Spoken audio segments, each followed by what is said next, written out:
Hello, everyone, and welcome back to Global English Talks. I'm Susan, and I'm so happy you are here with us today. And I'm Mark. It's great to sit down with you again. If you are new here, welcome. If you are coming back, we're really glad to have you. This podcast is for English learners who want to improve their listening with real, natural conversations. We talk about daily life, personal growth, and simple situations that many people experience. Yes, this is not a classroom lesson. We are just two friends talking in clear, simple English. You can relax, listen, and slowly build your confidence. Today's episode is called How to Talk About Money. This can feel like a difficult topic, but don't worry, we will explore it in a calm and friendly way. By the end of this episode, you will feel more comfortable using basic English to talk about money in everyday situations. So take a deep breath, maybe grab a cup of coffee or tea, and let's begin together. Welcome to Global English Talks. Let's talk about money. Hi again, everyone. Before we start the main topic, Mark, I have a question for you. Did anything small make you smile this morning? Actually, yes. I went to a little bakery near my apartment. It's 7 in the morning. The same old man works there every day. Today, he gave me the wrong bread by accident, and when I told him, he laughed so hard that other customers started laughing too. That sounds lovely. Sometimes mistakes create the best moments. Did you keep the bread? I did. It was sweeter than what I usually buy. So now I feel like I discovered a new favorite breakfast just because of a mix-up. I like that. Small surprises can change the day. This morning, I was checking my wallet before leaving home, and I realized I had only coins inside, no bills at all. Oh no, that feeling is stressful. Coins make so much noise, too. Everyone hears when you open the wallet. Exactly. I stood at a coffee shop counter counting coins like a pirate counting treasure. The barista waited very patiently, but I felt slow and a little embarrassed. I think many listeners know that feeling. Money moments can be emotional, even when the situation is small. Yes, and that is interesting. Buying coffee is simple, but sometimes we feel nervous, proud, shy, or even guilty when money is involved. That's true. Some people feel strong talking about travel plans or hobbies, but when the conversation changes to salary or prices, suddenly the room becomes quiet. I remember a dinner with friends last winter. The bill arrived at the table, and everyone suddenly looked at their phones like they received very important messages. I know that moment. Nobody wants to be the first person to talk about paying. Exactly. It's funny, but also real. Money is part of daily life, yet many people don't know how to speak about it comfortably, especially in another language. And that's why today's conversation matters, because sometimes English learners know many words, but when money appears in the conversation, they freeze. Yes, maybe you want to ask about price, or talk about saving money, or explain your budget. The words suddenly disappear. So today we will slowly open that door together. No pressure, just simple conversation. And maybe a few stories that make you smile instead of stress. Exactly, because learning English should feel like sitting with friends at a table, not standing in front of a test. So, let's talk about today's theme, how to talk about money. This topic sounds serious, but honestly, it appears in many normal conversations every day. Yes, you talk about money when you rent an apartment, when you share a taxi, when you plan a trip, or even when you decide where to eat lunch. And sometimes the difficulty is not the vocabulary. Many learners know words like price, pay, or cost. The real challenge is feeling comfortable using them with other people. Especially because money can feel personal. Some people worry about sounding rude, others worry about sounding poor or maybe too crowd. I once met a listener at a language event in Lisbon. She told me she could speak English about movies, family, and travel very easily. But when she needed to ask a coworker about splitting a dinner bill, she suddenly forgot everything. That happens a lot. When emotions enter the conversation, language becomes harder. Your brain starts asking many questions at the same time. Like, is this polite? Or will this sound strange? Or even, am I saying too much? Exactly. But the good news is that talking about money in English does not need complicated sentences. Most real conversations use simple words in a calm tone. Today, we are not teaching financial advice. We are helping you sound natural in daily life situations. Yes, maybe you want to ask, how much is this? Or say, can we share the cost? Or explain, I'm saving money right now. These are small sentences, but they create confidence, and confidence helps conversations feel friendly instead of stressful. If you enjoy this kind of slow, clear conversation, remember you can listen again later. Repeating episodes helps your ears notice new words and rhythms. Yes, sometimes the second listen feels completely different.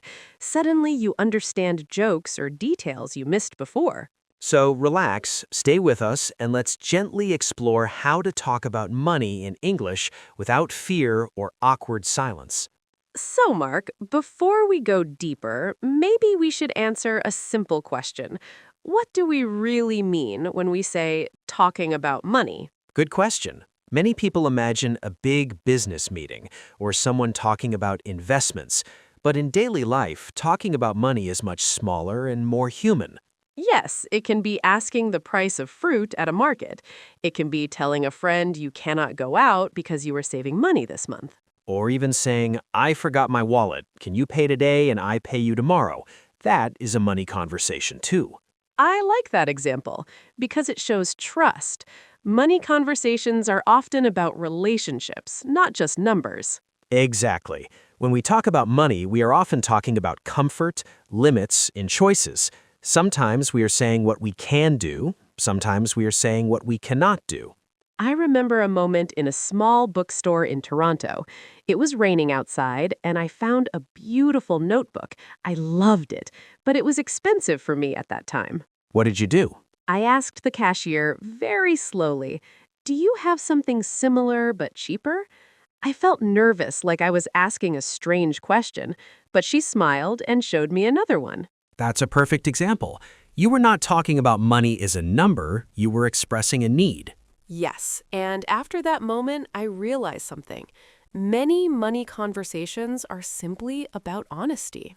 I had a similar moment years ago in Madrid. I was traveling with friends and we wanted dinner at a beautiful restaurant. Everyone looked excited, but I checked the menu outside and saw the prices. Let me guess, you wanted to leave. I did, but instead of disappearing, I said, "Guys, this place looks amazing, but it's a little expensive for me today. Can we look for another one?" That must have felt uncomfortable. For about 5 seconds. Then one friend said, "Honestly, me too." Suddenly everyone laughed because nobody wanted to say it first. That's such a human moment. Sometimes we think we are alone, but other people feel the same. So a simple definition could be this. Talking about money means using clear and respectful words to explain price, payment, value, or personal limits in daily life. And the important part is tone. You don't need difficult grammar. You need calm language and honesty. Yes, English speakers often prefer direct but polite sentences. Short and clear works better than long explanations. So if you ever feel nervous, remember this.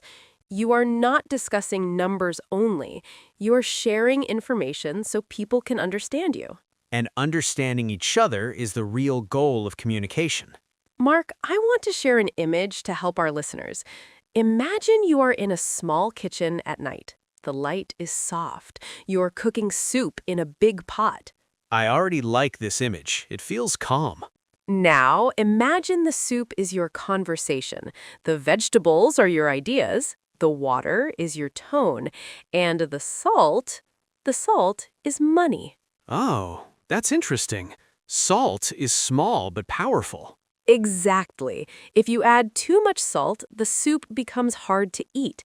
If you add no salt, the soup tastes flat and strange. So money in conversation is like salt. It needs balance. Yes, if you talk only about money all the time, people feel uncomfortable. It's too salty. But if you never talk about money when it is necessary, the situation becomes confusing. Like when friends travel together and nobody talks about the budget. Later, someone feels stressed or surprised. That's a perfect example. The problem is not the money. The problem is that no one added the salt at the right moment. I remember a weekend trip to a lake house with 3 friends. It was summer, very hot, and we stopped at a gas station. One friend paid for the fuel without saying anything. And then? For 2 days, nobody mentioned the cost. The air felt strange. Finally, on Sunday afternoon, he said, "Hey guys, can we split the gas money?" His voice was polite, but a little tight. That tension came from waiting too long. Yes, if he had said it right after paying in a relaxed way, it would feel natural, like adding salt while cooking, not after serving the soup. I love that image. Talking about money at the right time keeps relationships healthy. It makes the soup warm and balanced. And notice something important. In the kitchen, you don't throw the whole bag of salt into the pot. You sprinkle it slowly. That's beautiful. In conversation, you can also sprinkle money topics gently. For example, by the way, how should we divide the cost?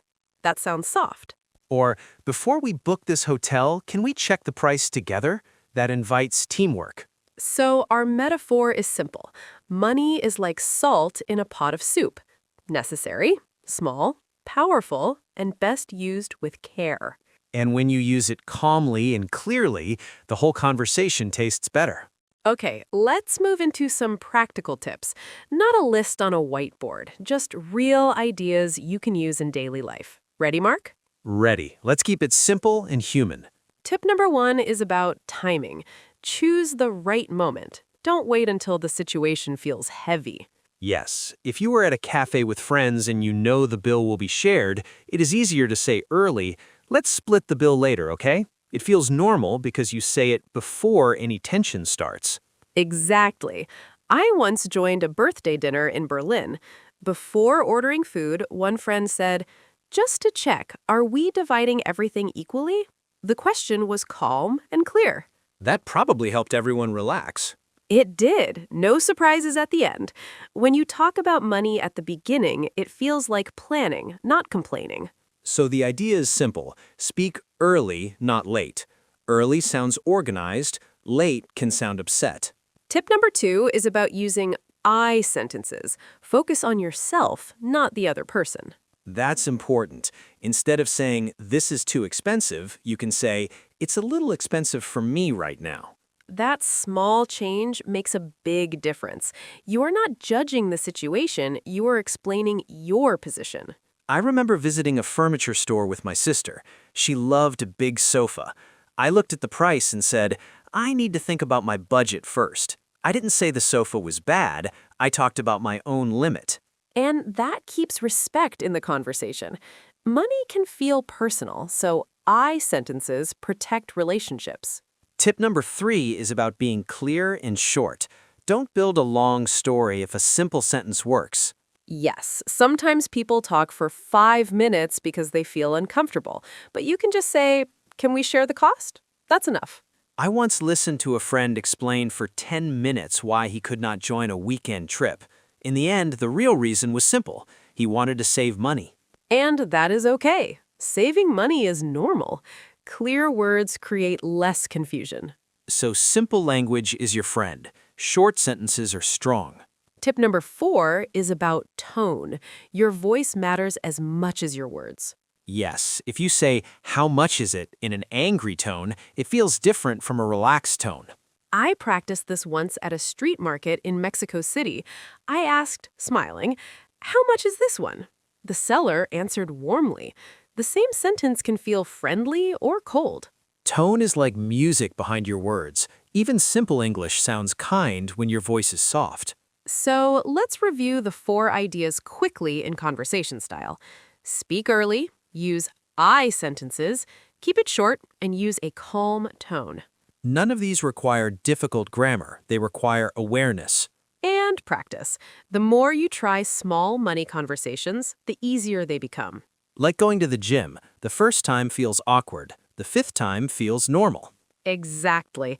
And one day you notice you are talking about price, cost, or budget without fear. That is real progress. Susan, I want to talk about something people don't expect in a money conversation. Rest. Rest? That sounds surprising. How does rest connect to money? Many learners feel pressure to always say the perfect sentence. They prepare many words in their head before speaking. It becomes exhausting. That's true. When your brain feels tired, even easy conversations feel heavy, especially when the topic already feels sensitive. I remember sitting in a small park in Barcelona one afternoon. It was hot, maybe 3 o'clock. A woman near me was on the phone speaking English. She stopped many times and said, "Sorry, sorry," again and again. She sounded nervous? Yes. After the call, she just sat there quietly for a few minutes. She looked tired, like she ran a race. I understand that feeling. When you try too hard to control every word, your mind never rests. Exactly. And here is the important idea. Rest is not wasting time. Sometimes the best thing you can do before a difficult conversation is pause. Like stepping outside for fresh air before entering a meeting. Yes. Imagine carrying heavy grocery bags from the market. If you stop for a moment and put the bags on a bench, you are not quitting. You are preparing to continue. That image is very clear. The bags are still yours, but your arms need a break. Language works the same way.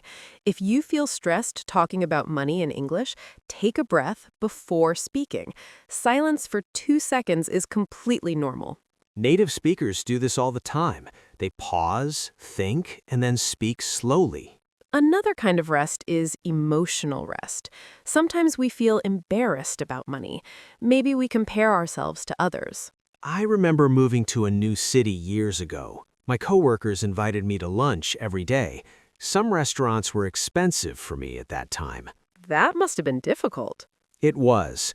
One day I stayed home during lunch and just walked near the river. I thought quietly about what I wanted to say next time. That small break helped me choose calm words. What did you say later? I told them I'd love to join sometimes, but I also bring lunch from home to save money. Nobody judged me. Actually, 2 coworkers said they wanted to save money too. That's beautiful. The rest helped you speak honestly. Yes, without that pause, I might have avoided the conversation forever. So, remember this. Rest gives space for clear words. You don't need to answer immediately. A calm pause can be stronger than fast speech. And when your mind feels lighter, money conversations become just conversations, not battles. Now it's time for our tiny word tour. These are small but powerful words you can use when talking about money. I love this part. Small words can change the whole conversation. Our first word is budget. A budget is a simple plan for your money. It shows how much money you have and how you want to use it. For example, you can say, "I'm trying to follow my budget this month." That means you are watching your spending carefully. This word matters because it sounds responsible and calm. It helps you explain your limits without feeling embarrassed. That's clear and helpful. Our second word is afford. Afford means you have enough money to pay for something without causing problems. For example, I can't afford that new phone right now. It does not mean you are poor, it just means it is not a good choice for you at this moment. This word is important because it gives you a polite way to say no. Yes, it feels honest but not dramatic. Our third word is split. Split means to divide something into parts. In money conversations, it usually means dividing the cost. For example, let's split the bill. It is short and very common in restaurants or group activities. This word matters because it is simple and natural. Native speakers use it all the time. Good one. Our fourth word is save. Save means to keep money for the future instead of spending it now. For example, I'm saving for a trip next year. This word is positive. It shows a goal. When you say you are saving, people often understand and respect your decision. I like that positive feeling. The fifth word is cost. Cost is the price of something. You can ask, how much does it cost? Or say, the total cost is higher than I expected. It is a very basic word, but very useful. It helps you ask clear questions without sounding rude. Simple and strong. Our sixth word is worth. Worth means the value of something. For example, it's expensive, but it's worth it. That means the experience or item is valuable to you. This word matters because money is not only about price, it is also about value in meaning. I love that idea. Price and value are not always the same. Exactly. And knowing these small words gives you tools to speak calmly and clearly. You don't need a big vocabulary. You need the right words at the right time. And now you have a few more tools in your pocket. Now, let's try a small challenge together. Nothing stressful, just a gentle exercise to build confidence. Yes, think of it like stretching before a walk. Simple, but helpful. I want you to imagine a real situation. Picture yourself sitting at a cafe with two friends. The table is small, there are cups, maybe a slice of cake in the middle. The bill arrives. Take a moment. Don't rush. Imagine the sound of the plate, the quiet pause at the table. Now ask yourself, what would you say in English? Would you stay silent? Would you smile and wait? Or would you speak? Try to form one simple sentence in your mind. Maybe, shall we split the bill? Or, how much do I owe you? Keep it short. Notice how you feel while imagining this. Do you feel calm, nervous, unsure? There's no wrong emotion. This is just awareness. Now let's change the scene. Imagine you're in a store. You like a jacket, but it feels expensive. The salesperson is waiting. What could you say? Maybe, do you have something a bit cheaper? Or, I need to think about it. The challenge is simple. This week, try to say one money sentence in English in real life. Just one. It can be very small. Ask the price, talk about saving, suggest splitting a cost. The goal is not perfection. The goal is action. And after you say it, notice something important. Did the world end? Probably not. Most of the time, the other person will answer normally, and you'll feel a small wave of pride. That small wave is growth. So, your mini challenge is this. Speak one clear money sentence this week. Calm voice, simple words. And then give yourself credit for trying. That matters. Now let's make this even more practical. We want small, daily actions you can really do, not big plans that disappear after 2 days. Yes, learning works better when it fits inside your normal routine. So here are 4 simple action steps you can try this week. First action, listen for money conversations around you. Maybe in a cafe, a store, or even in a movie or series. Don't try to understand every word, just notice expressions. You might hear someone say, "That's too expensive," or "Can we pay separately?" Your ears start learning naturally. I once sat in a train station in Milan waiting for a delayed train. 2 people next to me were discussing hotel prices. I learned 3 new expressions just by listening quietly. That's a great example. Observation is powerful and very relaxing. Second action, practice one sentence at home out loud. Yes, speaking alone can feel strange at first, but it works. Stand in front of a mirror or walk around your kitchen and say something like, "I'm saving money this month." Your mouth needs practice, not only your brain. When your muscles know the sentence, it comes faster in real conversations. Third action, write a tiny money diary. Nothing complicated, just one sentence a day. For example, today I bought coffee. It cost $3. Or, I didn't buy the shoes because I want to save.